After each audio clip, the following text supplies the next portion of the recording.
Pour l'association Sans Frontières, la sensibilisation sur la trisomie 21 demeure avant tout une priorité. En marge de la journée mondiale de la trisomie 21, acteurs sanitaires et autres ont pris part à une journée de sensibilisation organisée jeudi 21 mars 2024 à l'amphithéâtre de l'hôtel Fleuve Congo. L'événement a été marqué par 3 interventions et le vernissage du livre intitulé « Les enfants d'abord », édité par le magazine Droit à l'expression.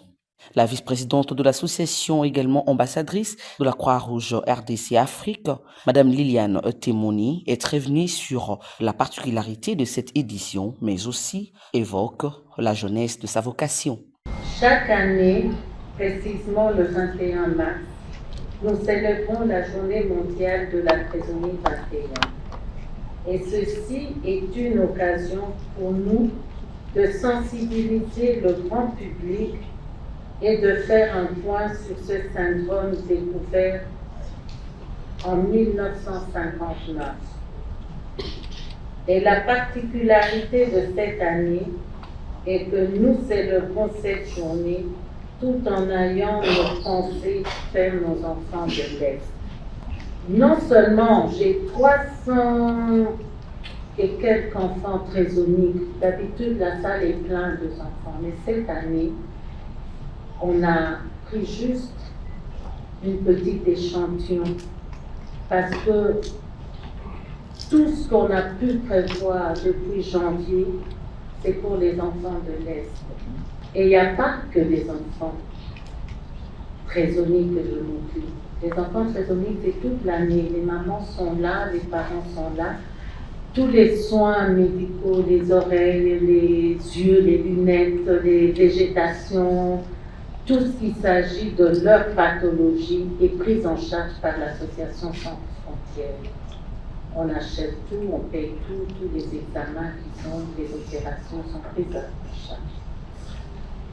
Je m'occupe aussi de tous les enfants vivant avec malformation que je fais opérer. Je ne suis ni médecin ni infirmière. J'étais une grande coiffeuse, esthéticienne. 30 ans de coiffure. J'ai gagné les premiers prix mondiaux de la coiffure. J'ai voyagé dans toute l'Europe pour présenter mes coiffures. En 2000, j'ai tout arrêté parce que je me suis retrouvée maman des jumeaux trisomiques et même pathologie des vrais jumeaux. À l'âge de 4 ans, j'ai perdu un des jumeaux et c'était en le mettant dans la terre, j'ai promis de revenir au Congo, faire soigner un enfant jusqu'à ma mort. Dans son discours, Yolande Balunda, la représentante de parents des enfants trisomiques, a évoqué les difficultés d'intégration sociale et d'épanouissement auxquelles font face les enfants atteints de cette anomalie congénitale. Quelle stratégie mettre en place au moment où les pays n'ont pas d'école spécialisée? C'est l'enjeu de l'existence de notre association et notre devoir d'y penser. Il existe en effet des centres d'encadrement, mais il n'y a pas encore d'école spécialisée. Pourquoi? Parce que avant d'avoir les écoles spécialisées, il faut avoir des enseignants formés, capables de transmettre le savoir de façon appropriée à nos enfants, capables de savoir dans quel domaine nos enfants peuvent exceller, quelle habilité ils peuvent développer, malgré ou avec leur déficience intellectuelle. Par quel mécanisme on peut arriver à apprendre à nos enfants à lire et à écrire à leur rythme bien précis? Comment leur dire qu'ils sont différents et que tout le monde est différent? Tout le monde a un handicap quelque part et que le leur est tout simplement différent. Des écoles ordinaires qui acceptent nos enfants les font, oui, avec obligation d'avoir une auxiliaire de vie scolaire en classe, mais au moment où elles sont bloquées par manque de méthodologies spécifiques, des déontologies appropriées, même si les enfants profitent de l'inclusion dans les milieux de l'école, à un moment donné, vous êtes perturbés et il faut penser à arrêter cette scolarisation. Pour avoir des écoles spécialisées, la question de savoir à quelle porte frapper.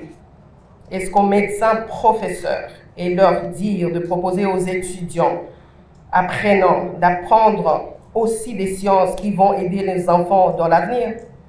Aux enseignants psychologues pour leur demander d'insérer les cours de logopédie, ergothérapie dans l'apprentissage. Au ministère de personnes avec handicap pour qu'avec le ministère de l'enseignement, ministère de santé puisse voir comment envoyer des volontaires apprendre ces différentes formations et revenir avec ces niveaux pour arriver à former autres sur place et enfin d'avoir des professionnels pour la formation de nos enfants porteurs de trisomie 21 et d'autres handicaps. Il est souhaitable que la RDC se transforme en un environnement qui met nos enfants à l'aise et amène un changement sur leur égard, parce que malheureusement, la plupart des enfants issus des parents vulnérables sont ceux qui ne les cachent pas et les parents qui ont des moyens cachent leurs enfants. Enfin, après la perte de sa sœur, Madame Providence s'est engagée dans la lutte aux côtés de Madame Liliane, partageant ainsi son témoignage poignant. Je veux faire un témoignage de ce qu'a été ma petite sœur. Déjà, en tant que grande sœur, c'était pas facile pour moi d'accepter que ma petite sœur était malade. Je ne comprenais pas pourquoi les parents accordaient beaucoup trop d'importance, pourquoi on la choyait, pourquoi c'était elle que tout le monde regardait. Je n'avais pas conscience qu'elle était malade. Moi, je pensais juste que le parent la préférait peut-être à deux autres, jusqu'à ce qu'un jour, elle était tombée malade. Et j'ai remarqué que son cœur battait très fort, ne battait pas comme le mien.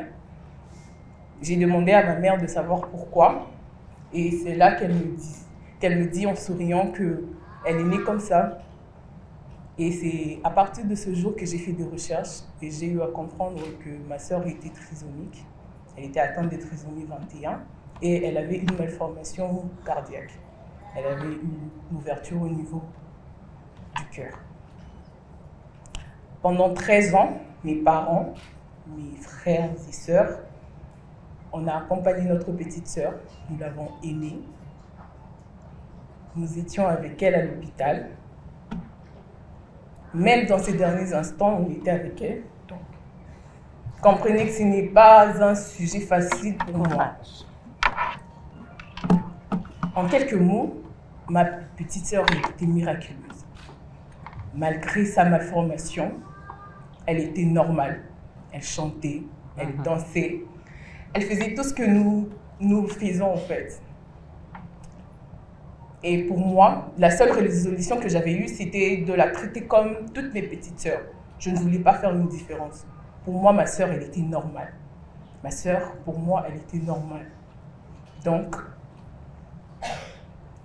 même quand elle avait mal, quand elle pleurait, je disais, ne t'inquiète pas, ça va passer.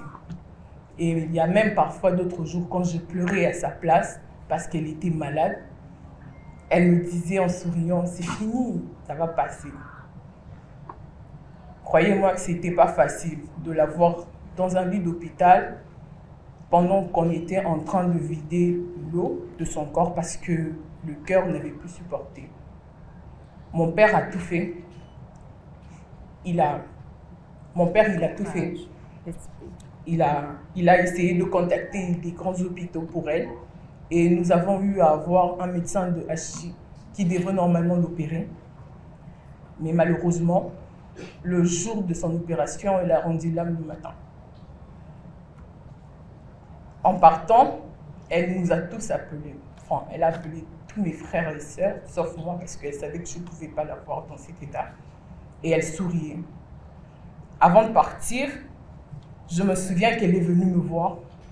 Et elle a chanté une chanson que j'aimais beaucoup. Malgré qu'elle était enflée avec des plaies, elle a chanté pour moi. Et elle m'a dit, c'est fini. Parce que j'arrêtais pas de pleurer. Et ça me fait mal. Pourquoi je pleure? Parce que ça me fait mal. Je suis là, entourée des enfants, mais elle n'est pas là.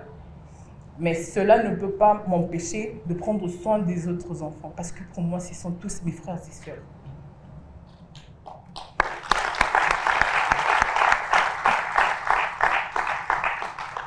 S'en suivra le vernissage du livre Les enfants d'abord, édité par le magazine Droit à l'expression. Une œuvre qui repeint Le parcours de combattant de Madame Liliane Temoningoui Mawa en tant que mère des enfants trisomiques et vice-présidente de l'association Sans Frontières qui s'engage dans la prise en charge des enfants malades de la trisomie 21.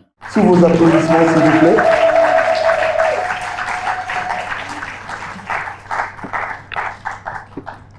De petits cadeaux ont été remis aux enfants pour marquer ainsi la fin de cette activité.